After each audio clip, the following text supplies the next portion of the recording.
So your first, one of your first clients was Dennis. Yes. Tell them about Dennis. Dennis Smith was a boy who at the time was 17 years old.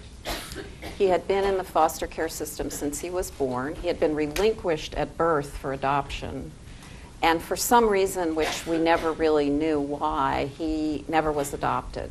He was placed initially with a slightly older couple who were his foster parents, whom he thought were his real parents. And nobody told him that they were not his real parents until he was 5 years old.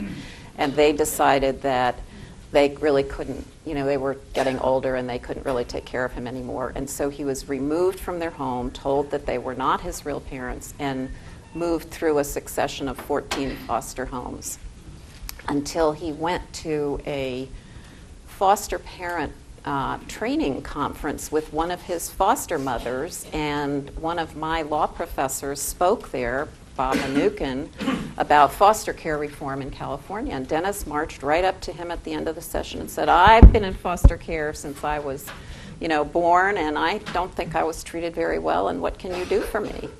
And Bob referred him to the Youth Law Center, where one of the slightly more senior lawyers and I took on his case and filed a lawsuit on his behalf, which we did not win, but which I think was a turning point in his life and was an opportunity to bring visibility to the problems in the foster care system.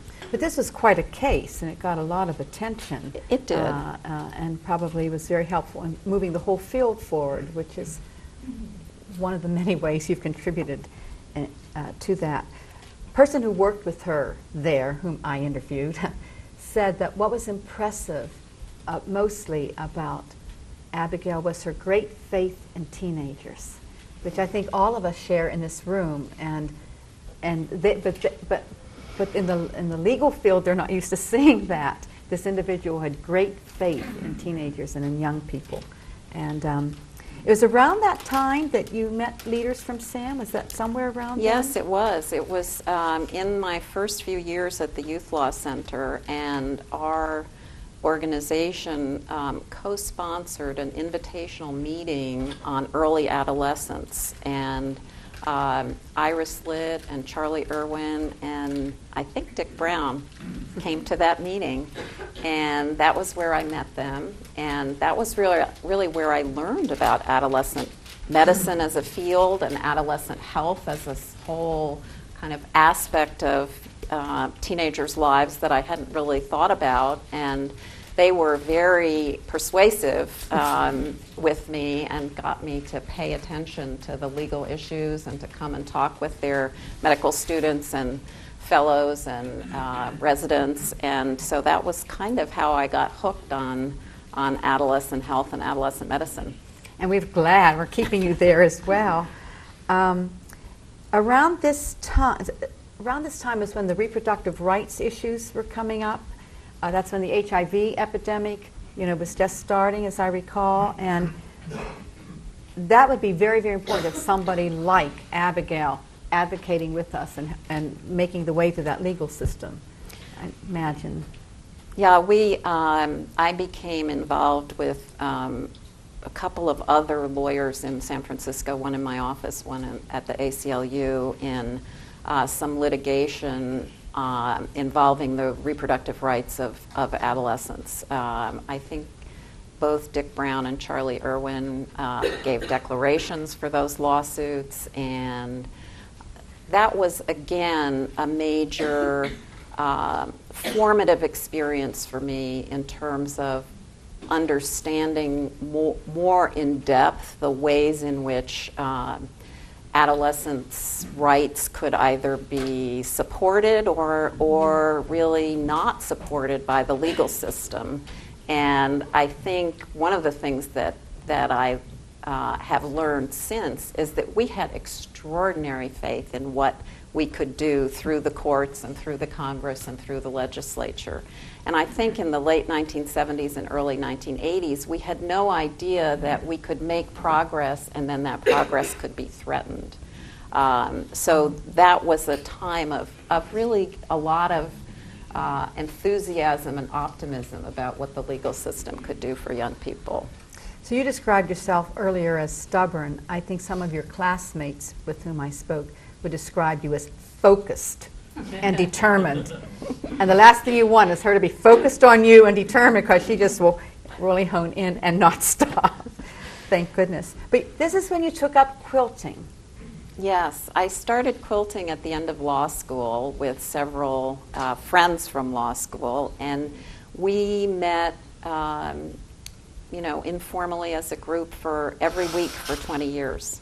Oh my goodness. And made a number of quilts. It was a really a central focus of my life in a certain way, that creative outlet, that opportunity to be creative both individually and with friends. At one point we had an exhibit of our quilts, and we each made quilts of our own, and we also made some group quilts. So it was a very, I think it was a kind of spiritual experience in a way, this process of making quilts. And it also, when I reflect back on it, was not unrelated to the legal work. I mean, putting pieces together in patterns in quilt making is very much like putting pieces together in legal arguments as a lawyer. So that's how I see it. This is her quilting period. It's sort of how I see it as her life is unfolding and putting everything together. At that time you also met your husband and married. I and did. Was getting ready to, and eventually then you guys moved. Yes, well, I married someone who also had an artistic leaning. He was, at the time we met, a fine furniture maker, and that was actually how we met. And we were married and continued to live in Berkeley for many years, but we both had sort of had a hankering to live someday in a place that was somewhat less intensely urban than the San Francisco Bay Area. San Francisco was a place that during the 20 years I lived there went from 3 million people, the Bay Area, 3 million people to 7 million people. And you notice that kind of change in an environment. And so partly from a historical accident and some family members, my father and an aunt who had moved to Chapel Hill, North Carolina in their older years, we decided to move to Chapel Hill. And that's where my life in Chapel Hill started. We ultimately parted ways, my husband and I, but are still friends and both still live in Chapel Hill. And it was in Chapel Hill where you founded the Center for Adolescent Health and the Law, which Yes. many of us know about. Yes. I continued after I moved to Chapel Hill to work long distance for the National Center for Youth Law for about 4 or 5 years. And then I had this sense that it would be important to have an organization. The National Center for Youth Law, which continues to be a really outstanding organization, works on a variety of issues: juvenile justice, foster care, public benefits, and health. And I had a kind of a passionate feeling that there should be an organization, a legal organization, that focused entirely on adolescent health. And so I decided to found one, and with a colleague whom some of you know, Madeline Moriali, founded the Center for Adolescent Health and the Law. I mean, the rest of us, just join nonprofit organizations. Abigail finds them, founds them, starts them. I think it's probably been challenging to do It's this. been very challenging. The moment that I chose to start this nonprofit organization was just before the dot-com bubble burst. So we had, a somewhat sound financial footing initially, and then the dot-com bubble burst, and a lot of foundations, including some of our funders, lost a lot of their assets, stopped funding in various areas, including some of them stopping funding in areas that we worked in.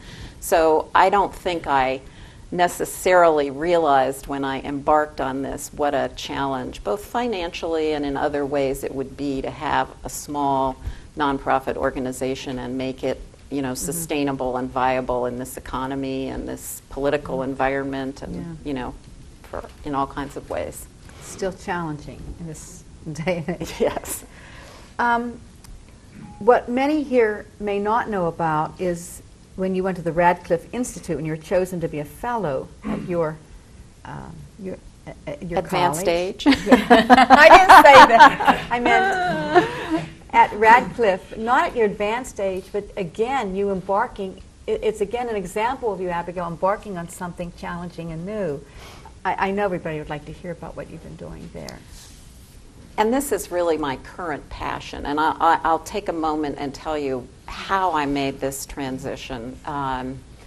I think it was 3 years ago, in 2000, at the beginning of 2009, I read 2 columns in the New York Times by Nicholas Kristof, 2 op-ed columns.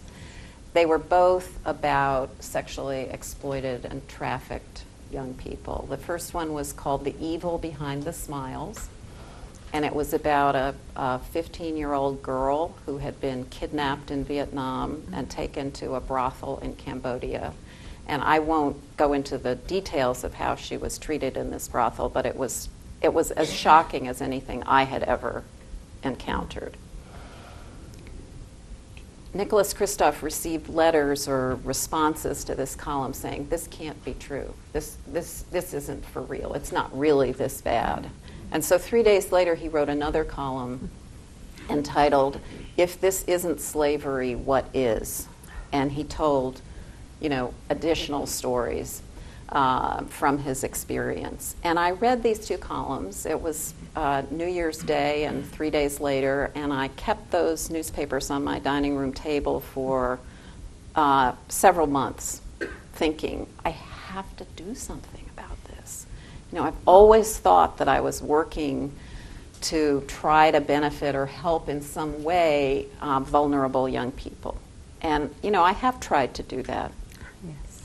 But this is vulnerable on a different order of magnitude.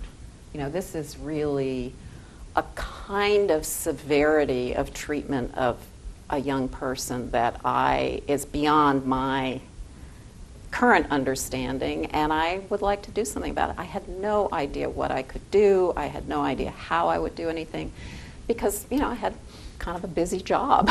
I couldn't quite figure out how to fit it into lunch hour or the weekend. So I applied for a fellowship at the Radcliffe Institute for Advanced Study to spend a year focusing on sexual exploitation and trafficking of adolescents, and I was very, very fortunate to receive that fellowship and spend an academic year at the Institute, which is one of the more remarkable places that I have encountered in my professional life or personal life.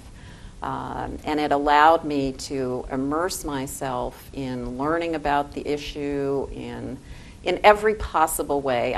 I was helped by 2 extraordinary undergraduates who were my research partners. I had a friend back in Chapel Hill who was a kind of muse who encouraged me to really be as expansive as possible in the ways in which I looked at this. So I watched, probably more than a dozen films about it. I read fiction, I read poetry, I talked to people, and it was a very eye-opening and enriching experience, which confirmed my sense that I would like to find a way to spend the next decade of my life working on these problems. And I was thrilled yesterday to offer with Evelyn Eisenstein, who many of you know from Brazil, and a person from a nonprofit organization who works on these issues, who is not a SAHM member, an institute yesterday. And I was so moved by some of the comments and the questions and the experiences of people in the audience at that institute that it really kind of continued my sense of inspiration and commitment to working on this problem. Very energizing, very energizing, yes. We may have a SIG on this at some point in SAM. We may end up having that. And that's what you're working on now. Yes.